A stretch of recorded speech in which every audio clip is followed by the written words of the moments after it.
Assalamualaikum warahmatullahi wabarakatuh.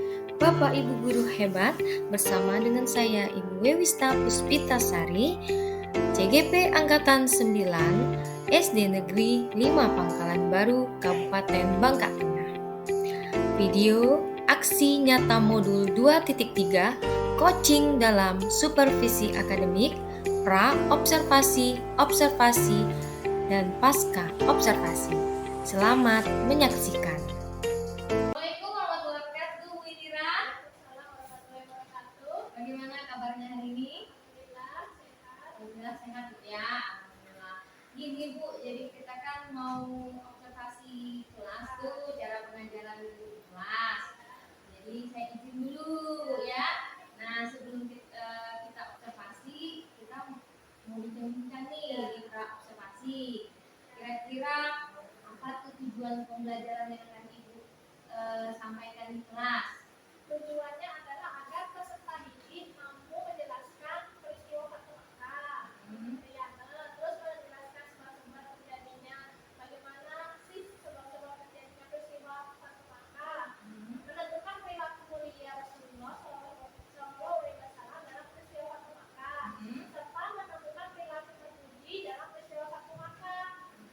Jadi materinya tentang Fatu Makkah ya. Oke. Nah, bagaimana dengan area pengembangan yang ingin dicapai? Area apa aja? Pengetahuan dan keterampilan.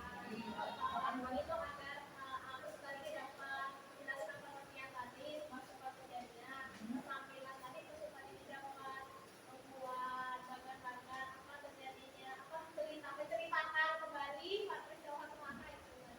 Oke, jadi ada pengetahuan dan keterampilan ya di sini yang mau dikembangkan. Nah, rencananya bagaimana rancangan pembelajaran yang akan diterapkan di kelas ini? Strateginya, metode atau modelnya itu yang bagaimana? Strategi menggunakan media, nanti juga media pembelajaran, video dan presentasi. Nanti juga ada di YouTube kelompok juga. Jadi nanti setiap peserta didik akan presentasikan hasilnya masing-masing. Oke, baik Bu. Nah, medianya gimana Bu? Tadi sudah disebutkan ya medianya. Nanti media apa aja selain video itu tadi? Menggunakan presentasi di Canva, presentasi di Canva dan dia mengajar di Canva, lalu Buku juga ya, buku siswa ya. Nah, kapan Ibu akan menerapkannya observasi kita ini? Ya akan dilaksanakan pagi hari ini jam pertama sampai jam keempat. Ya. Nah, di kelas berapa itu Bu? Di kelas 5B. Kelas 5B. Kelas 5B mata pelajaran pendidikan agama Islam. Jadi gini Bu, nanti saya akan mendampingi Ibu selama observasi. Saya akan melakukan pengamatan pembelajaran Ibu di dalam kelas. Nah, apa yang Ibu dapatkan dari percakapan awal kita ini? Yang mungkin akan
dan zakat mal.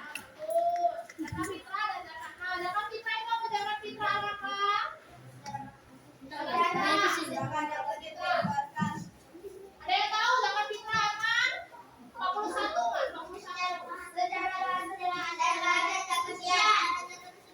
Ya, tapi menurut istilah apa? Menurut istilah. Zakat fitrah adalah zakat yang wajib.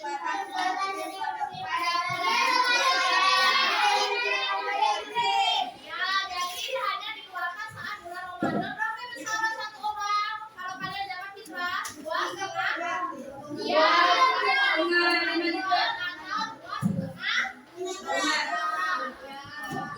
Sedangkan zakat mal apa zakat mal? Apa? Harta yang dikeluarkan.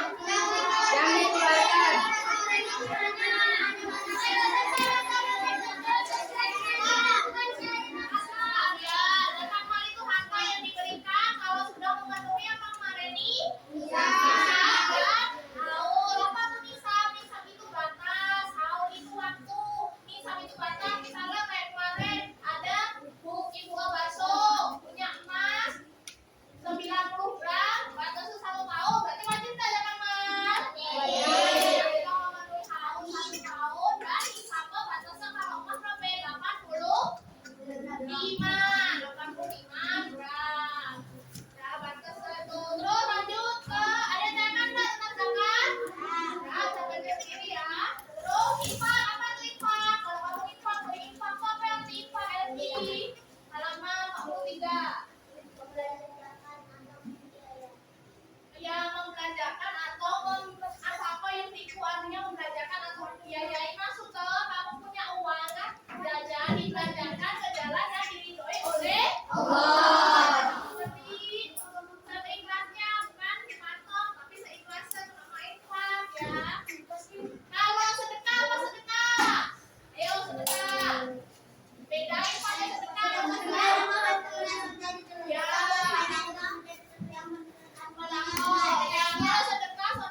Kalau sedekah itu kamu bisa bantu lewat tenaga, misalnya ada masjid, membangun masjid, kamu bantu bangun. Jadi sedekah itu tidak hanya apa infak. Kalau infak uang, kalau sedekah itu luas, lebih luas lagi. Bisa tenaga, bisa pikiran, bisa bantu misalnya kawan yang kesulitan, kamu hibur, itu termasuk juga sedekah ya. Jadi sedekah lebih luas dari infak. Kalau infak tadi cuma tentang uang barang ya. Kalau sedekah lebih luas dari hadiah. Ya, hadiah itu apa? Diberikan kepada orang karena berhormat. Tahu?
Ada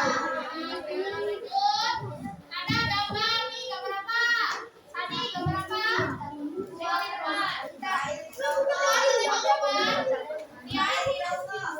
ya. Orang sedang apa? Ya. Atau perjalanan perjalanan jauh pakai unta ya.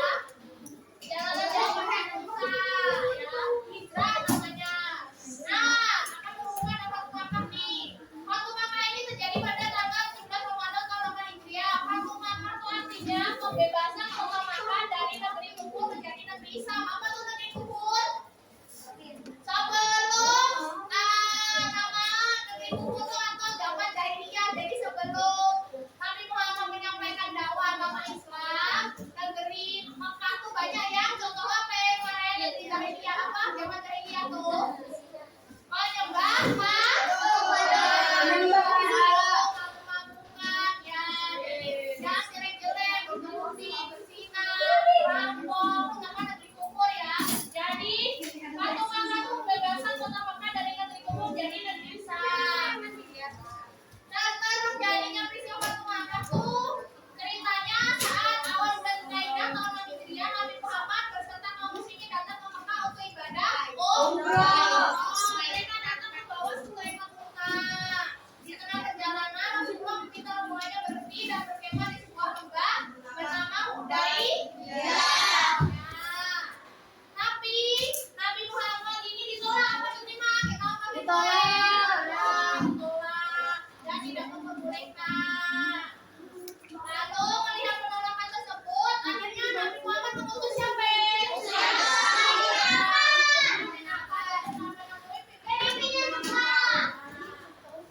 Nah, ada video nanti kalian lihat ya, ada video nanti kalian lihat ya. Cerita tentang Fatu Makkah, ada video nanti kalian lihat ya.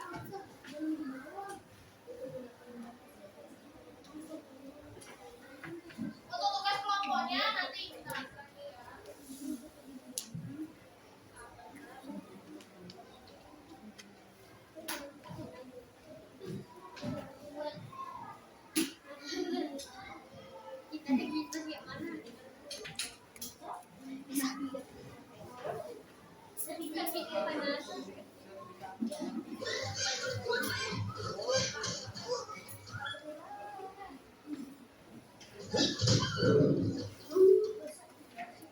Maka dia Yang belakang tengok Opa, lihat.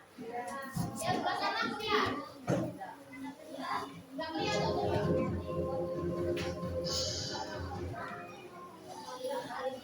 Mekah, pembebasan kota Mekah.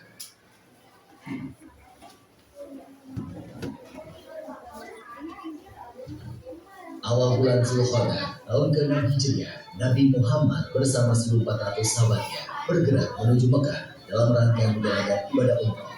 Rombongan besar tersebut membawa 7 ekor unta sebagai hewan kurban. Para sahabat Nabi sangat antusias mengikuti perjalanan ke Mekah, terutama kaum muhajirin yang telah lama meninggalkan kota kelahirannya. Namun, perjalanan mereka terhenti di wilayah Hudaybiyah, 22 km arah barat kota Mekah. Di Hudaybiyah, beberapa orang Quraisy bertanya tentang keperluan rombongan Nabi datang ke Mekah. Utusan Nabi Muhammad menjelaskan bahwa kedatangan mereka bukan dalam rangka penyerbuan, tetapi untuk menjalankan ibadah umrah, menyembelih kurban, dan setelah itu kembali ke Madinah. Namun, orang-orang Quraisy tetap bersikeras menolak kedatangan Nabi Muhammad dan para sahabatnya. Utsman bin Affan diperlakukan dengan baik oleh para pemimpin Mekah. Bahkan, para pemimpin Mekah mengizinkan Utsman untuk melakukan tawaf di Ka'bah. Tapi tanpa Nabi Muhammad dan para sahabatnya, Utsman menolak tawaran tersebut. Para pemimpin Mekah tetap menolak kedatangan Nabi Muhammad dan para sahabatnya. Oleh karena itu, dilakukan perundingan antara kaum muslim dan Quraisy Mekah. Nabi Muhammad memimpin langsung delegasi kaum muslim, sedangkan delegasi kaum Quraisy dipimpin oleh diplomat senior mereka, Suhail bin Amr. Perundingan yang berjalan aman tersebut akhirnya menghasilkan beberapa kesepakatan yang isinya: pertama, gencatan senjata antara kaum muslim dan Quraisy Mekah selama 10 tahun, tidak akan ada tindakan buruk maupun permusuhan dari kedua belah pihak. Kedua, jika ada yang datang kepada Muhammad tanpa izin keluarganya, maka dia harus dikembalikan. Dan jika ada muslim yang datang kepada kaum Quraisy, maka dia tidak akan dikembalikan. Ketiga, bebaskan kepada seluruh klan yang ada di Arab untuk menjalin kerjasama kepada kaum muslim maupun kaum Quraisy. Keempat, pada tahun tersebut rombongan kaum muslim belum diperbolehkan memasuki Mekah. Pada tahun berikutnya, kaum muslim baru diizinkan masuk Mekah selama 3 hari dan hanya boleh bersenjatakan pedang tanpa diurus. Kelima, perjanjian antara kaum muslim dan Quraisy Mekah didasari ketulusan dan kesediaan untuk melaksanakannya tanpa penipuan dan penyelewengan. Kesepakatan yang dikenal sebagai perjanjian Hudaybiyah tersebut dibuat rangkap 2, masing-masing untuk kaum muslim dan kaum Quraisy Mekah. Isi perjanjian yang dianggap merugikan pihak muslim itu membuat para sahabat keberatan. Namun, Nabi Muhammad berhasil meyakinkan para sahabatnya bahwa perjanjian tersebut sebenarnya sangat menguntungkan kaum muslimin. Setelah sekitar 20 hari berada di Hudaybiyah, Nabi Muhammad dan para sahabatnya kembali ke Madinah. Dalam perkembangannya, seperti yang tercantum dalam isi perjanjian, 2 suku yang saling berperang, yaitu suku Khuza'ah dan suku Bakar, menjatuhkan pilihan mereka. Suku Khuza'ah bergabung ke kaum muslim, sedangkan suku Bakar bergabung ke Quraisy. Mengikuti isi perjanjian Hudaybiyah, suku Khuza'ah dan suku Bakar juga melakukan gencatan senjata. Meskipun sepintas perjanjian Hudaybiyah merugikan kaum muslim, namun secara diplomasi, Nabi Muhammad meraih kemenangan politik melalui perjanjian tersebut. Kaum muslim diakui eksistensinya dan Islam diakui sebagai agama resmi di Jazirah Arab. Selain itu, kaum Quraisy Mekah juga mengakui Madinah sebagai sebuah negara. Perjanjian Hudaybiyah ternyata tidak berjalan sebagaimana mestinya. Ketika pihak Quraisy melakukan pelanggaran, suku Bakar melakukan penyergapan terhadap suku Khuza'ah di sebuah oasis. Penyergapan tersebut dibantu oleh Quraisy Mekah.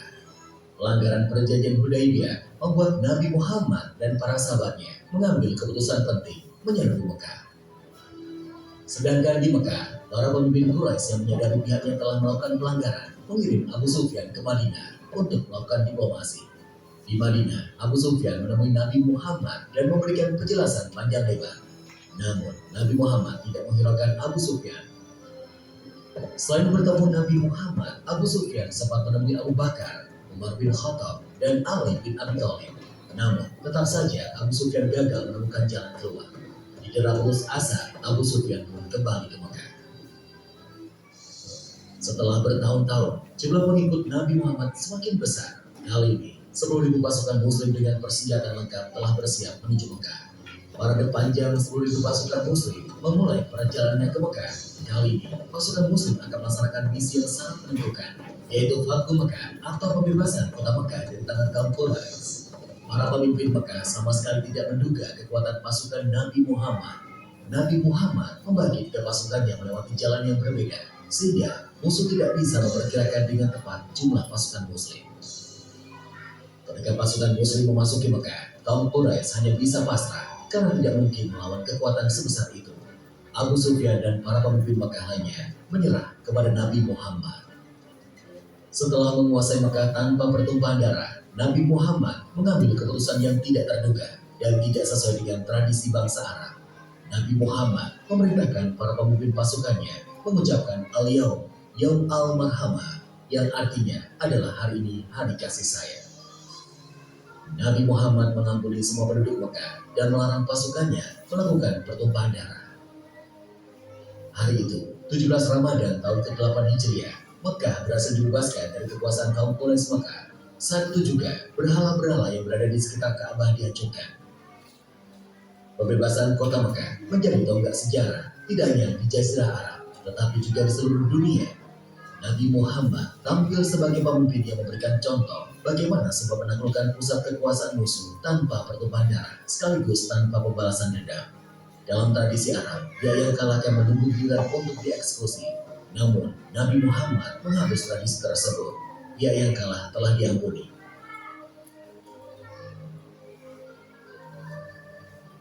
Setelah Ka'bah dibersihkan dari berbagai jenis berhala, Bilal pun diperintahkan Nabi untuk mengumandangkan azan.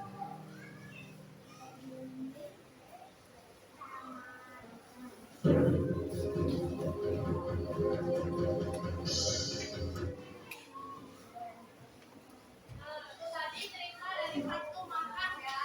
Ceritanya kan? Belum bagi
Pada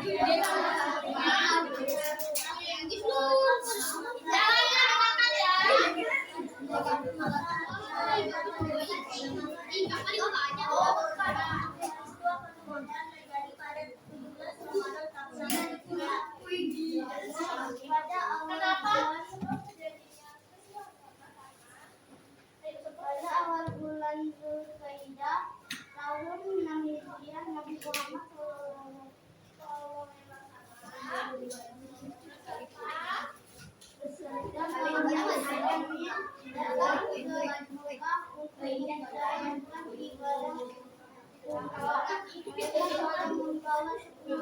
Mereka membawa 10 ekor unta yang berdasarkan hewan kurban.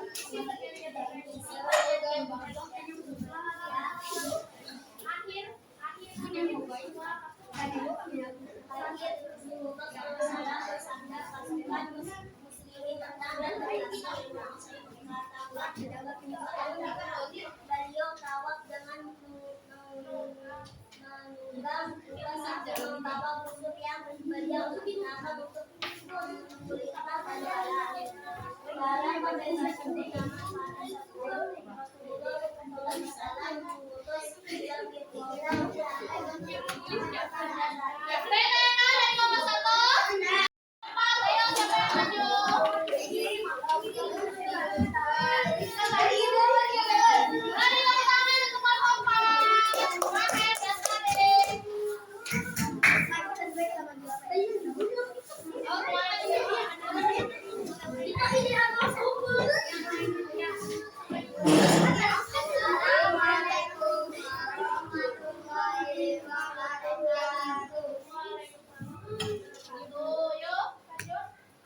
Peristiwa Fathu Mekah. Peristiwa Fathu Mekah terjadi pada 17 Ramadan tahun 8 Hijriah. Pengertian Fathu Mekah artinya pembebasan kota Mekah dari negeri kufur menjadi negeri Islam. Sebab terjadinya Nabi Muhammad beserta kaum muslimin datang ke Mekah untuk menjalankan ibadah umroh. Mereka juga membawa 10 ekor unta untuk dijadikan hewan kurban. Kaum muslimin sangat antusias dengan perjalanan umroh ini. Mereka tidak sabar untuk kembali berpijak di kota kelahirannya, Mekah.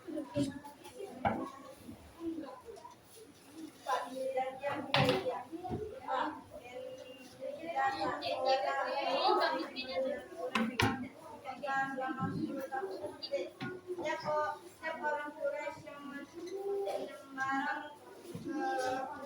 Nabi Muhammad SAW walinya harus dikembalikan. Dan jika pengikut Nabi Muhammad SAW bergabung dengan Quraisy tidak dikembalikan. Setiap orang diberi kebebasan bergabung dan mengadakan perjanjian dengan Nabi Muhammad SAW atau dengan kaum Quraisy. Pada tahun tersebut Nabi Muhammad SAW dan kaum muslimin harus kembali ke Madinah dan tidak boleh masuk Makkah. Kaum muslimin diizinkan untuk memasuki Makkah di tahun berikutnya selama 3 hari dan hanya boleh menjatuhkan pedang tanpa dibunuh. 5. Akhir peristiwa Fathu Mekah. Akhirnya Rasulullah SAW bersama pasukan Muslim pun menang dan berhasil menguasai Mekah tanpa bertumpahan darah. Beliau terus berjalan hingga sampai di mana Masjidil Haram. Patung-patung dibersihkan sebagai upaya menghilangkan kemusyrikan di muka bumi. Memutuskan Bilal bin Rabah untuk mengumandangkan azan. Redakan dari kelompok 4, sudah jelas pengertian apa? Redakan? Assalamualaikum warahmatullahi wabarakatuh.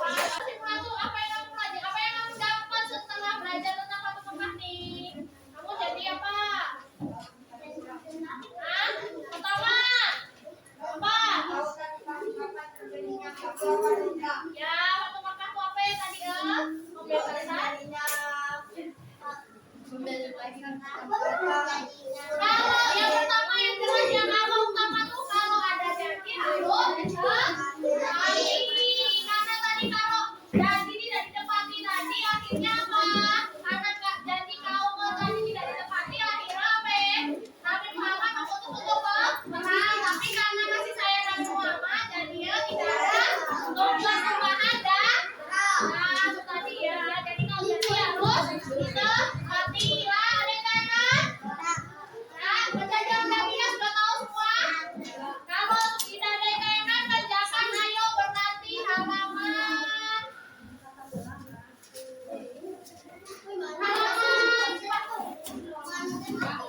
Ibu, pembelajaran Ibu.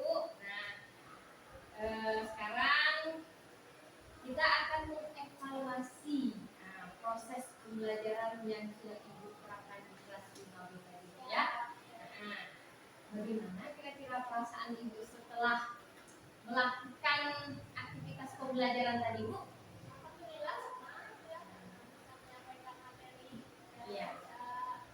anak-anakku sekaligus bisa menyampaikan kreativitasnya tadi dalam kelompok. Senang Bu ya, alhamdulillah.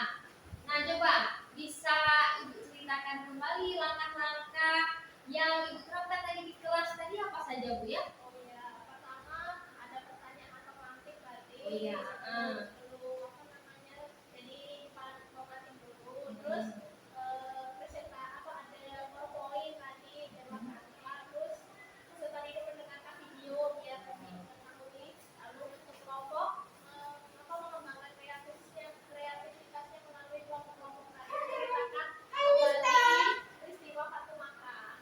Oh iya, gitu ya. Ada presentasi juga Ya, tadi ya. presentasi. Oke.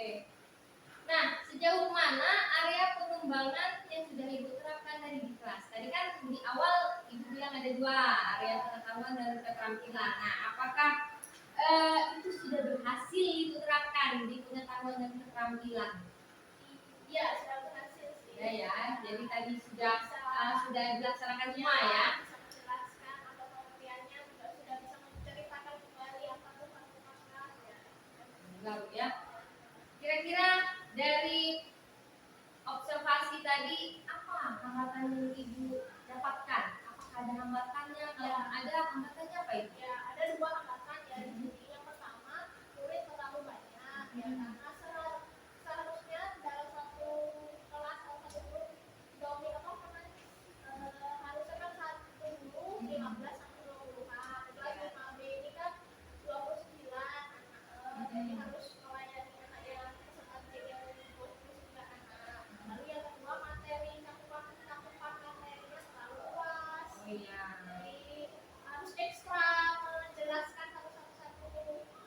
Mungkin nanti ya. Nah, apa rencana Ibu selanjutnya supaya lebih tadi kan ada hambatannya kan? Nah, apa rencana Ibu, strategi Ibu untuk menghadapi hambatan tersebut? Ya mungkin akan menjelaskan materi itu secara lebih rinci lagi dalam arti spesifik lagi, jadi biar tidak terlalu luas, biar anak tidak terlalu bingung dengan materi yang terlalu luas. Maka sejarah kan harus diceritakan secara rinci dan jelas. Berarti Ibu akan melakukan penguatan kembali nanti ya. Nah, kira-kira kapan itu akan Ibu laksanakan? Minggu depan atau 2 minggu ya, minggu depan. Minggu depan ya. Ada agama kan 1 minggu sekali. Oh, ya. Baiklah Ibu, terima kasih Bu ya.